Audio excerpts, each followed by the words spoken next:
Senador, que van a adoptar, ya nos han informado que el miércoles 6 de julio habrá convocatoria para el periodo extraordinario a fin de atender las observaciones del presidente. ¿El PRD qué posición lleva?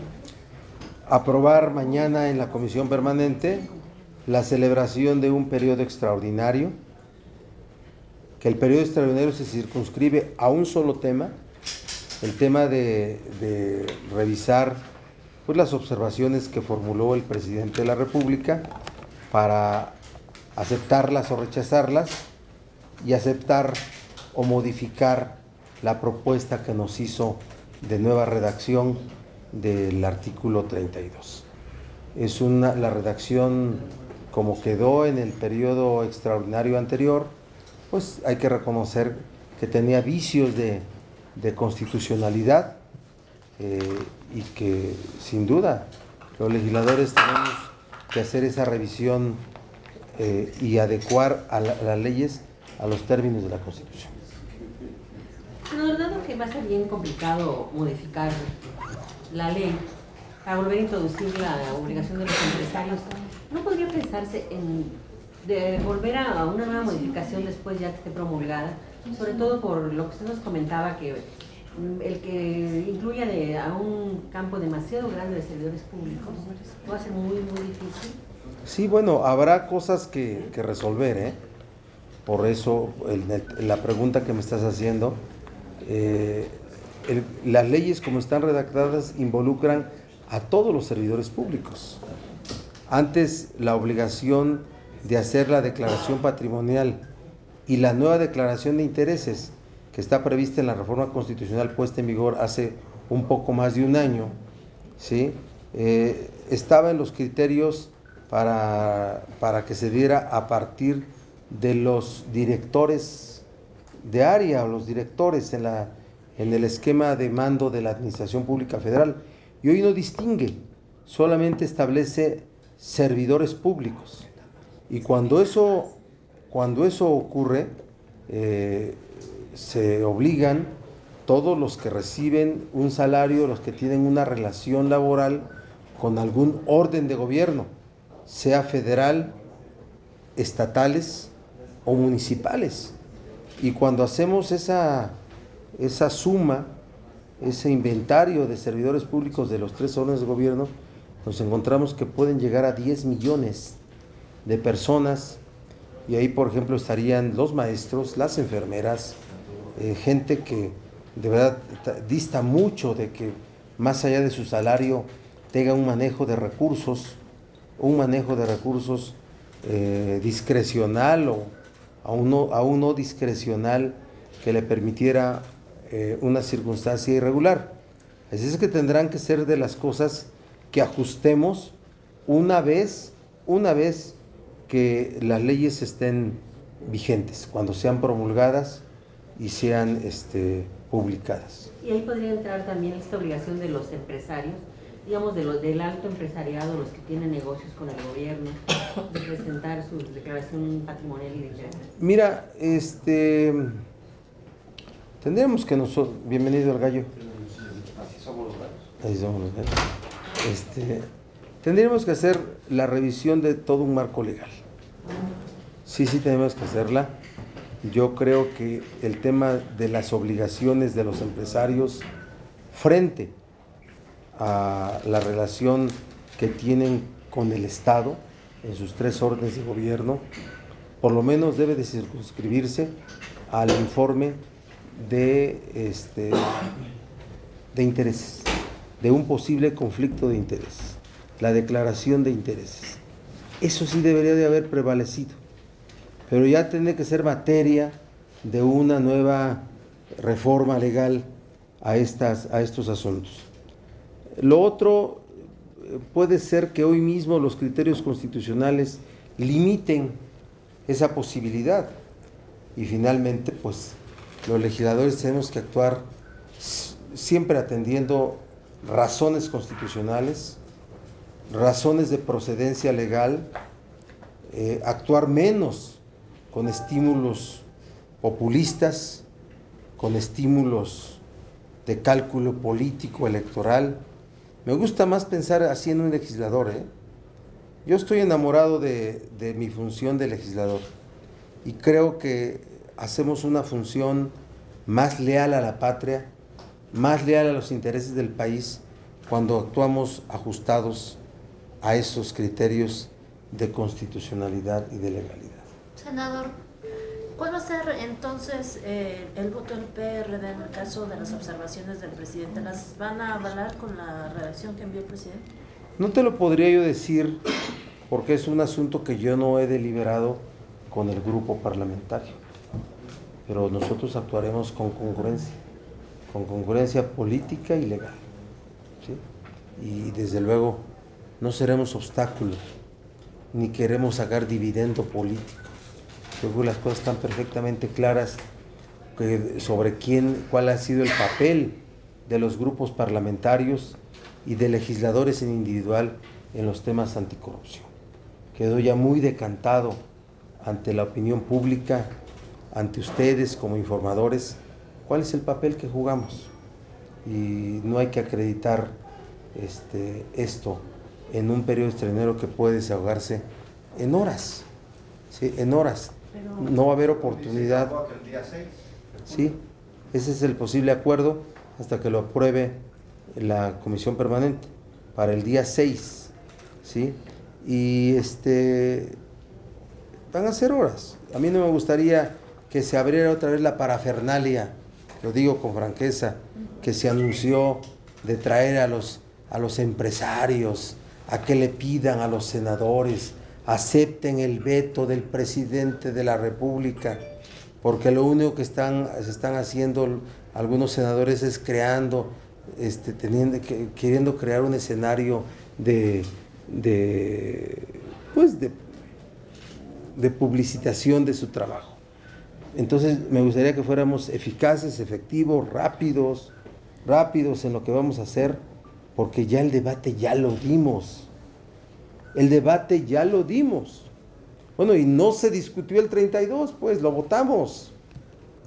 Punto. Bueno, así es la historia, así está hecha la historia. Lo votamos a favor todos, bueno, salvo los que no votaron y salvo nosotros que diferenciamos votos, pero nadie discutió ese punto. Por eso yo conté la historia que les conté y que nadie me creyó, de dónde se formularon las reservas y con qué propósito se formularon las reservas. Pero el PRD había dicho que de fondo, ustedes si quieren que la IP rinda cuentas cuando está contratada, cuando tiene contratos con el gobierno, y la propuesta presidencial los deja fuera de todo. Elimina todo con razones constitucionales. ¿Me explico? Debiera la IP dar informes de la evolución patrimonial de la empresa, porque la forma como se distribuyen las ganancias está registrada en sus actas, pero eso no tiene en este momento un sustento constitucional. O sea, tenemos una posición política nosotros, pero no vemos que haya un sustento constitucional fuerte para poder llegar a ese punto. Entonces, ¿cómo va a votar el PRD? Puede ser que se abstenga. Puede ser. No lo he deliberado con mi grupo. No lo he deliberado. No podemos bajar la bandera, pero también no podemos ratificar un error. ¿Puede ser voto libre? Sí, siempre es libre en el PRD. Siempre es libre. Sin consenso. Pero siempre es mayoritario a donde va el coordinador. Esa es la condición de que la negociación política del grupo corra a cargo del coordinador, de que donde vote el coordinador tenga la mayoría. Y así ha sido siempre. ¿Sí? Soy muy cuidadoso en eso, sino que le diga a Pancho Garbis. ¿El PRI la podría sacar por simple mayoría, senador? Depende de casos. O sea, yo ya dije que mañana se turna a comisiones, que comisiones tiene 3 posibilidades: llevar al pleno un dictamen de rechazar el veto, veto con BV, no veto con B Castillejos, ¿sí? cierto. Eso lo escribió el Pancho, esa es parte. Y en ese caso tendríamos necesidad de 2/3. El Pleno aprobaría el dictamen de rechazo al veto con 2/3. Si el veto se acepta y el dictamen que sube las comisiones es aceptando el veto, y aceptando la redacción que propone el presidente, solamente 50% más 1. Y después viene una tercera posibilidad que está en discusión. Todavía no está claro si es correcta o no, de que aceptes el veto, pero no aceptes la redacción, sino propongas otra redacción sujeta a los parámetros del veto. Y los parámetros del veto son que los particulares no queden obligados a rendir las declaraciones patrimonial y de intereses. Otra redacción, pero sujeto a los parámetros del veto, y en ese caso tendrías también, se sujetaría a 50% más 1. ¿Y eso tiene caso? Pues no, porque tendría que decir lo mismo, ¿sí? Pero esa es la posibilidad legal, pues. Me preguntaron del procedimiento y les hablé del procedimiento, y también les dije que no tenía ningún sentido buscar una redacción que se sujetara a los parámetros del veto, de eliminar a los particulares de la obligación de rendir sus declaraciones. ¿Qué dirías? Solamente que en lugar de eliminarlos, como fue el tema de la redacción propuesta, sacarlos de la ley, el término de particulares y de las obligaciones ya no están obligados más que, ¿sí?, los servidores públicos, ¿sí?, que dijeras, no están obligados los particulares. O sea, ¿para qué? Lo que te obliga es la disposición de la ley, no lo que no dice la ley, ¿sí?, si no es derecho público, que sea para funciones de autoridad. Cuando la autoridad está obligada, puede hacer solamente lo que la ley le dice. ¿Sí me explico? Lo que la ley autoriza y lo que no le prohíbe la ley. ¿Sí? Senador, ¿le puedo preguntar sobre la situación que vive Oaxaca? Lo que quieras ver. Se me hiciera usted el favor. Y por otro lado también la situación de que a Oaxaca se le pudiera dar un estado de excepción. Bueno, es inaceptable para nadie, para alguien, que persista la situación de bloqueos en Oaxaca y en Chiapas. ¿Sí? Esto hay que separarlo del tema educativo. ¿Me explico? Sí, sí. O sea, no puede seguir la tensión social a los niveles a que ha llegado. Pongámonos en su lugar de ellos, de los que viven en Oaxaca y están viviendo en Chiapas. Nosotros exhortamos, pugnamos para que la CENTE busque nuevas formas de expresión política y de manifestación política. No que baje sus banderas, porque sus banderas podemos apoyarlas, sí, pero el tema de sus formas de expresión, de manifestación, que han llevado a la ruptura del orden social en zonas del país y al sufrimiento de la población de ese lugar, ¿sí me explico? Es de verdad que debemos de reprocharlo y debemos de decir que esto termine.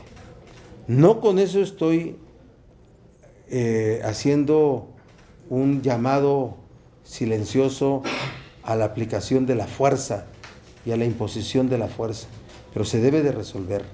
Se debe de resolver. Ese es mi... Y si es necesario el uso de la fuerza, se debe usar.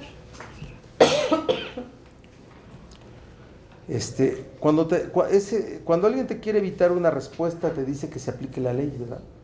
Y no usas el término de fuerza. Ya vimos que el uso de la fuerza, ¿en qué puede terminar? Puede terminar en mayor violencia. En mayor violencia. ¿No se requiere una actitud más abierta del gobierno? Mira, a ver, yo te quiero decir una cosa. Yo creo que la presencia de la fuerza pública allá, en sus protocolos de disciplina e inteligencia, se relajó. Se relajó. Siempre el gobierno hace acciones de inteligencia y siempre está detrás de los movimientos o metido en los movimientos sabiendo qué están planeando. siempre. Y aquí el hecho de que aparecieran, si es que se corroborara, gentes que accionaron armas desde un hotel o desde los lugares donde se han comenzado a decir cosas, fue falta de inteligencia del gobierno para poder impedir que eso ocurriera. O sea, yo estoy seguro que en este momento lo que está ocurriendo de parte de los manifestantes, de ello ya se tiene más cuidado de saber cómo se está preparando, cómo se están decidiendo las cosas para poder medir el uso de la fuerza. Para poder medir el uso de la fuerza. O sea, no hay forma de resolverlo dejando que esto se vuelva eterno, Claudia. No hay forma de resolverlo, salvo con la racionalidad del diálogo. Pero precisamente ahorita están dialogando en Gobernación, ayer llegaron a un acuerdo, eso no le podría valer al gobierno para decir, ya existen ese tipo de... Bueno, la ruta del diálogo es muy complicada, ¿no? Ya surgió la vertiente de escuchar con mucha razón a los padres, a los familiares de los muertos. ¿Eso a qué lleva? A otros escenarios, A otros escenarios. O sea, no creas que es el antesala del acuerdo político. Sí, es muy complicado, o sea, sí es un asunto muy complicado y nosotros debemos estar no exaltados, debemos estar prudentes, haciendo llamados al diálogo, a la recapacitación de ambas partes. ¿Y cuál es el límite que debe de haber en esos bloqueos? Garantizar la paz social, que puedan desahogar, que pueda mantenerse una convivencia en la vida social de las comunidades. En la reforma educativa decían el coordinador Gamboa y el presidente del Senado que no debe haber marcha atrás ni casos de excepción. ¿Usted qué opina? Yo creo que es un asunto de estrategia de gobierno. Este gobierno cifró su estrategia en las reformas estructurales. La principal de ellas, la educativa. La principal, ¿sí? La reforma energética tuvo mala suerte desde el principio, ¿verdad? La caída de los precios del petróleo, del gas, hicieron que toda la proyección que se tenía de inversión privada, nacional y extranjera, no se diera en los términos.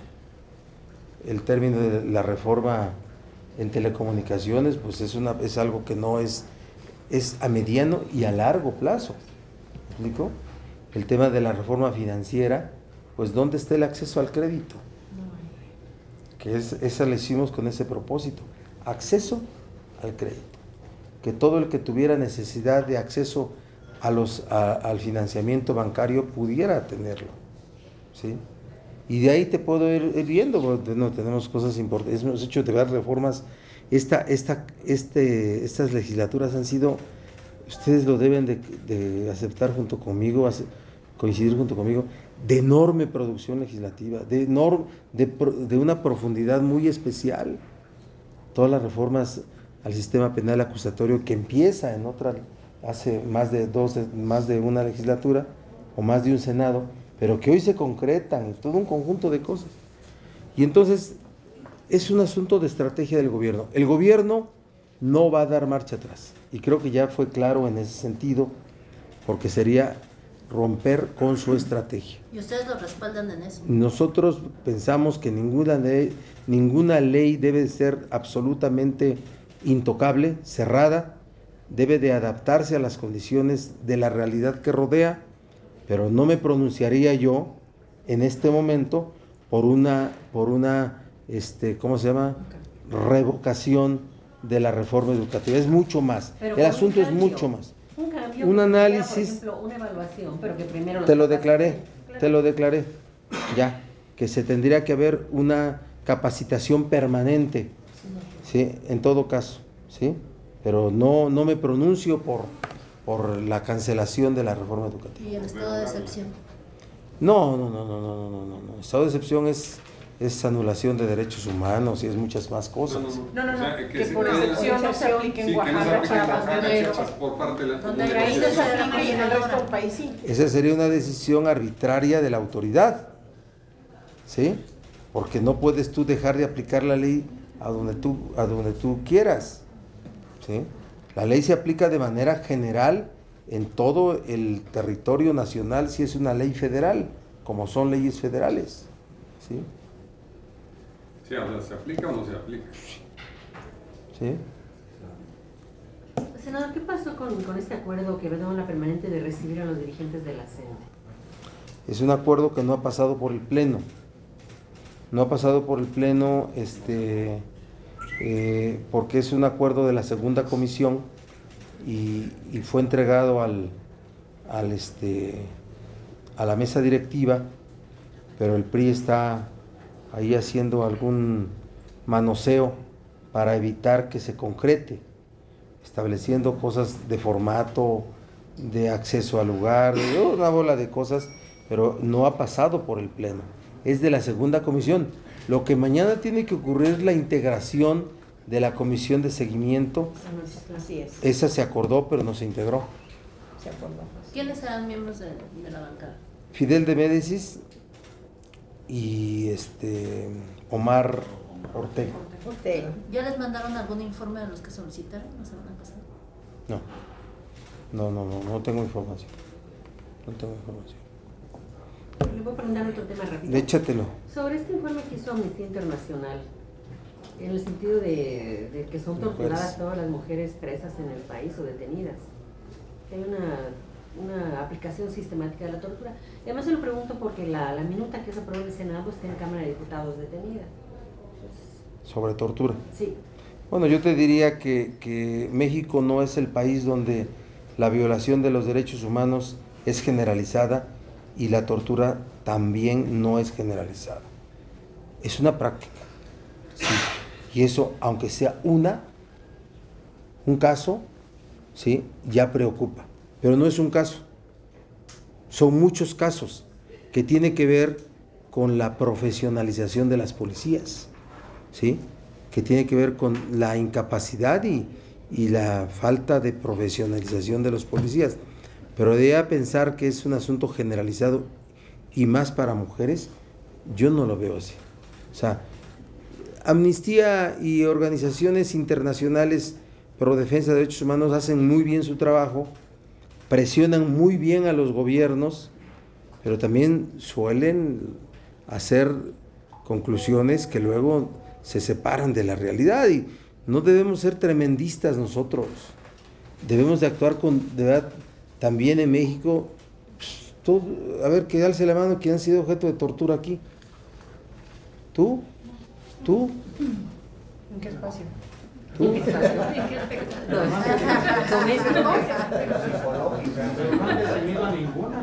¿Tú?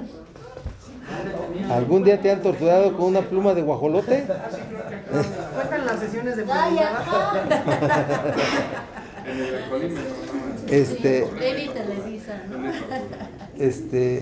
No, bueno, de verdad que sí, las experiencias son desgarradoras, la realidad, pero no podemos hablar de que en México hay una violación sistemática y que el uso de la tortura es casi generalizado. ¿Qué llamemos por tortura? También a lo mejor estoy pensando en una tortura que tiene que ver con golpes y a lo mejor la tortura... Palizas, semiasfixia, descargas de genitales. No. Hizo un estudio de 100 mujeres y de 50, resultó que 50 habían sido torturadas en ese sentido. Y más por ejército, ¿ah? Sí, Sí, es generalizado. ¿Sí es generalizado? Senador, lo que pasa es que no tortura a todas las mujeres detenidas, pero sí a luchadoras sociales, a mujeres indígenas, a dirigentes sociales. O sea, eso sí está documentado que es generalizado en esos sectores, pues. Pues me pronuncio porque se castiga a los culpables de las torturas y no solamente a quienes ejecuten la tortura, porque es muy fácil de querer sancionar a los ejecutores de la tortura, a las y los salvajes que hacen tortura, a los mandos a cargo del cual están los salvajes que torturan, ¿sí?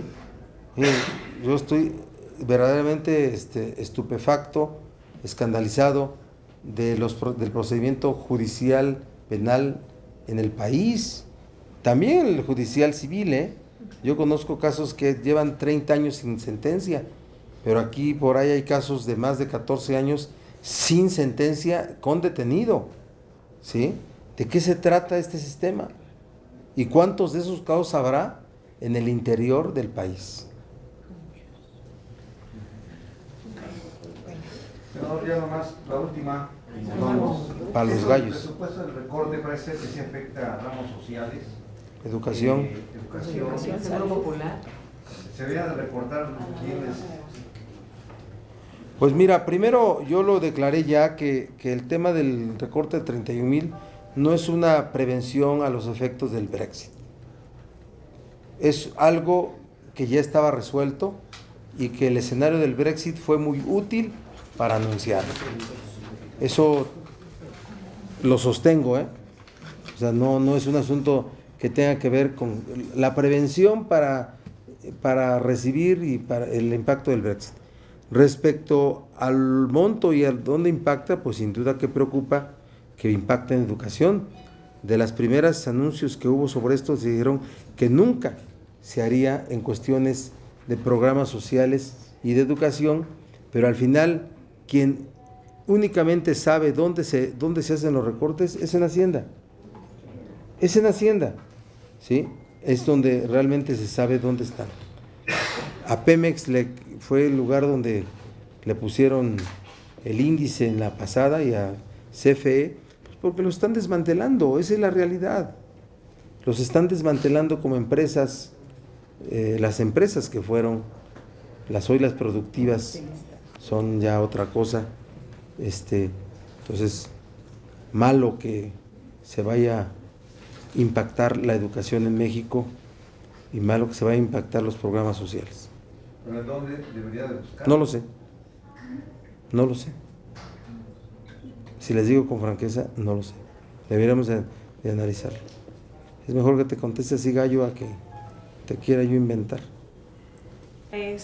Procuradores, transaccionales, auditores, leyes, magistrados, aprobación de la cuenta pública 2016 en octubre o antes de que se vayan. Antes, con el mismo Congreso quieren aprobar su última cuenta pública, entonces esto no es más que una exhibición de gobernadores deshonestos que por su nivel de corrupción llevaron a los candidatos de su partido a perder la elección, y que claro, que Gobernación puede actuar para impedir que los congresos locales sean utilizados con esos propósitos. Rechazo toda esa forma de corrupción, porque es corrupción. Rechazamos que así se vea el servicio público. El servicio público es una actividad ética, sobre todo, ajustada a la ley, con los parámetros que impone la ley aplicable, y en este caso estamos viendo que son los dueños del poder.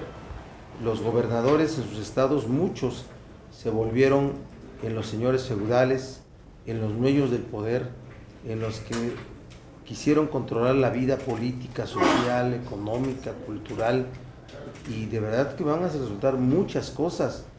Todas las deudas, todo el endeudamiento enorme que hay en estados, ocultos unos en formas como los PPS, APPs, esas formas de participación del sector privado, lo que finalmente compromete al ingreso de la entidad para pagar esas deudas enormes que hacen inviable las finanzas en los distintos estados.